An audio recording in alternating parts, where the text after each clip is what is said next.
तो hello guys, नमस्कार, प्रणाम आप सभी लोगों को। और अभी हम लोग आ गए हैं वीडियो शूट करने। ये देखिए आप लोग पीछे भाग रहे हैं बारिश में। बारिश हो रहा है तो इसलिए था पे नहीं तो वीडियो शूट हो रहा है। और अभी शूटिंग करते समय हम लोगों को बारिश आ गया। और ये देखिए आप लोग, मैं रो दी हूँ इतना ज़्यादा। हम भी तो रोए हैं। आप कहाँ रोई हैं? आप तो मुझे रुलाई हैं। तो आज शूट हो रहा है रक्षाबंधन के, और हमारे हीरो जी जो हैं बैठे हैं अभी राखी वाखी बनवा के, पूरा रेडी है। हेलो जी, नमस्ते, प्रणाम, कैसे हैं आप सब। मैं आपका भाई अच्छे सिंह, और आज हम लोग फिर से अपना चैनल के लिए शूट करे थे रक्षाबंधन का वीडियो।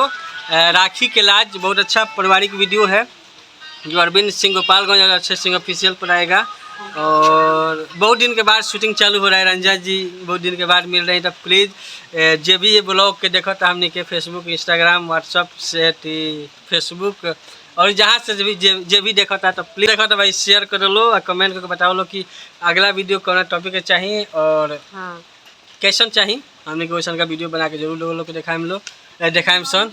है ना बारी लोग 2-4 जना और कलाकार आओ लो भाई। बहुत लोग हैं, बहुत लोग हैं, बहुत लोग है। मूरी काट देते हैं। हेलो, ये हीरोइन है, हाँ मूरी काट देती वो है। हीरोइन के अनीसा माई